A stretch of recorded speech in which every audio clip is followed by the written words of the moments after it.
cancelled last time, but we'll see how we go.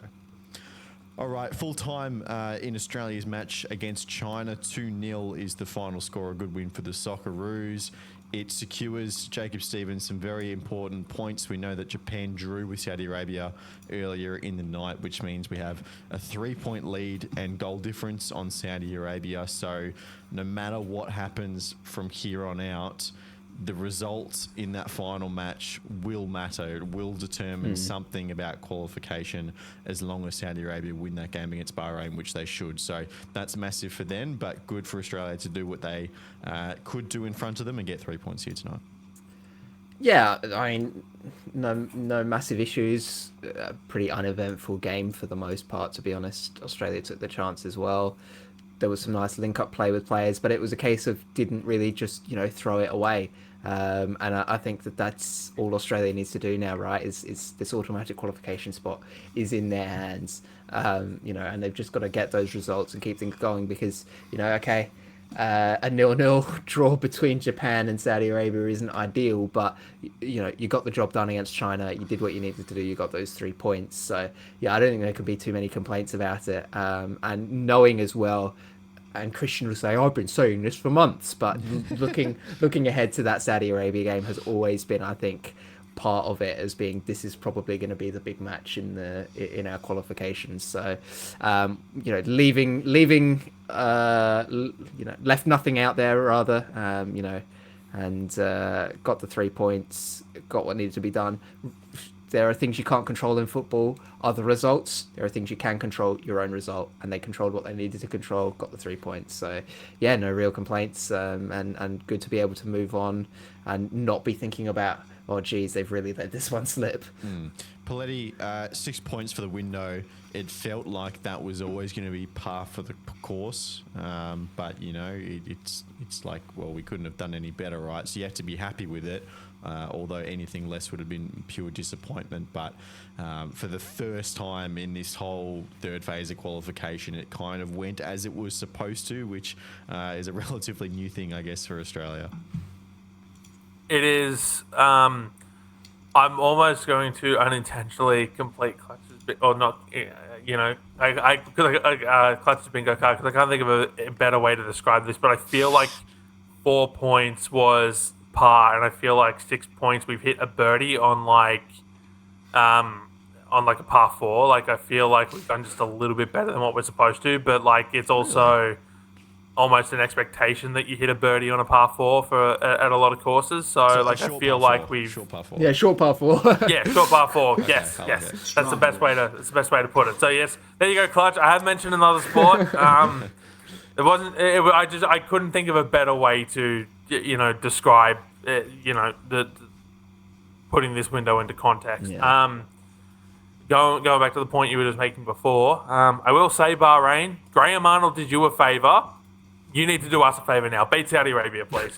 That would be great. Will Booth, any particular standouts for this game? Ryan Teague came in and made his debut as a starter, kind of ironically against China, the team that he was rumoured to be just having a little whisper in the ear from, but came in and looked very composed. I thought he was excellent.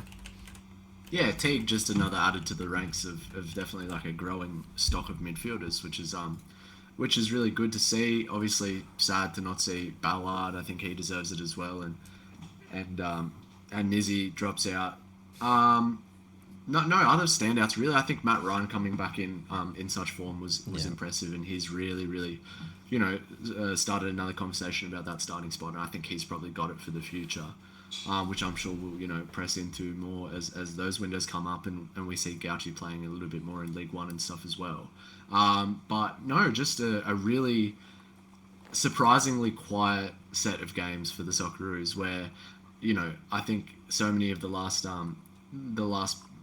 period of us watching, we've just been thrown like had spanners thrown in the works and just chaos everywhere and things going wrong and things then pull it back somehow and just stay alive. But these games were just uneventful and calm and collected, and I think that's a really positive sign, leading into some really even more do or die games than these have been. Yeah, absolutely. Big window coming up against Japan in Perth, of course, and then Saudi Arabia away from home. Jacob, other players in this game, Lewis Miller continued to really own that right wing back position.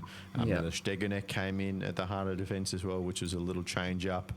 Jackson Irvine continues to impress, scored another goal.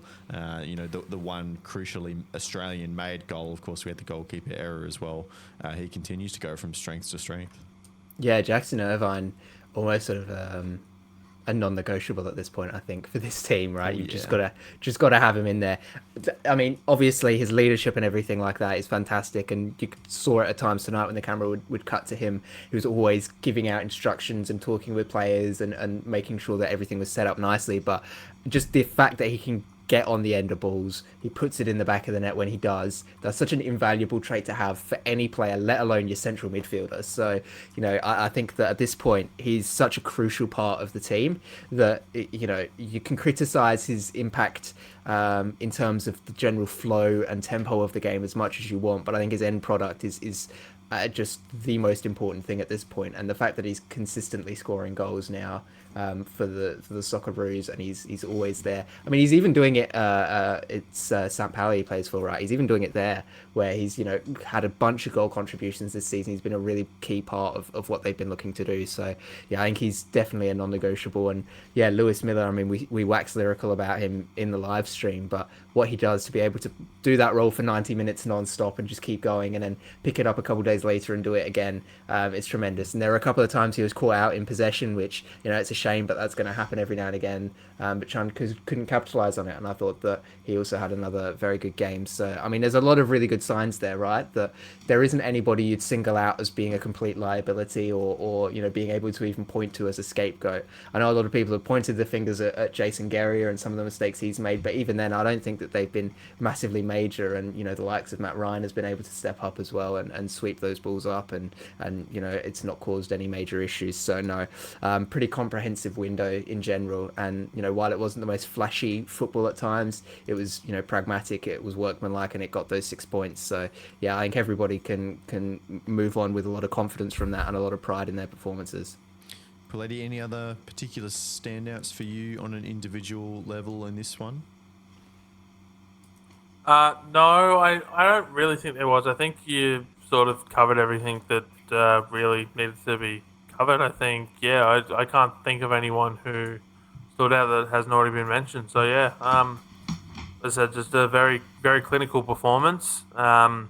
I would have liked to have seen a little bit more in the second half. I thought it was very, I don't know if boring is the right word, but I just feel like it lacked a certain bit of spark that the first half had. But I also think that comes down to the fact that Popovic waited until, the game was nearly gone before he actually started to make subs of any reasonable amount. I think if you make those subs in the 60th, 65th minute, things change a little bit. I mean, I was just sort of looking at Jackson Irvine here.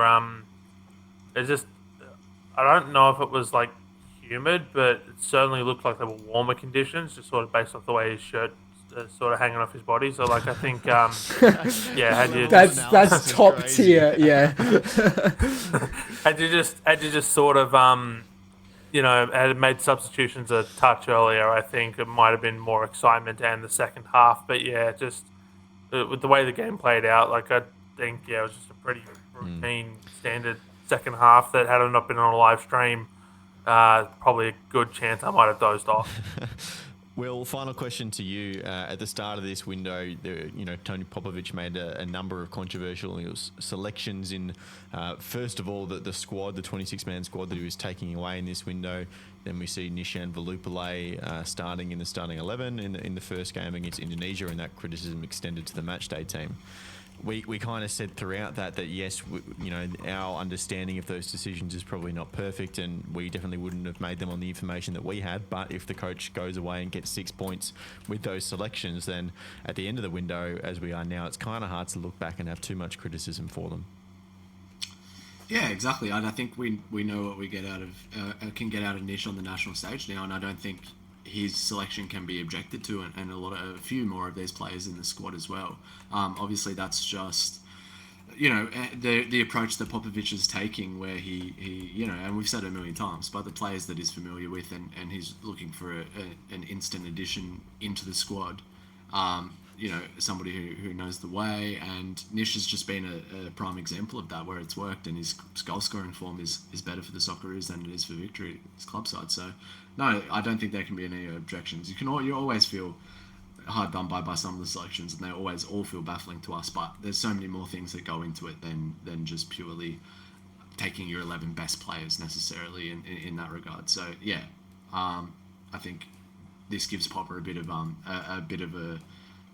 more credentials heading into the next selection period as well. Very nice. All right, that'll do for this little mini reaction episode. We'll see you on Friday for the main pod.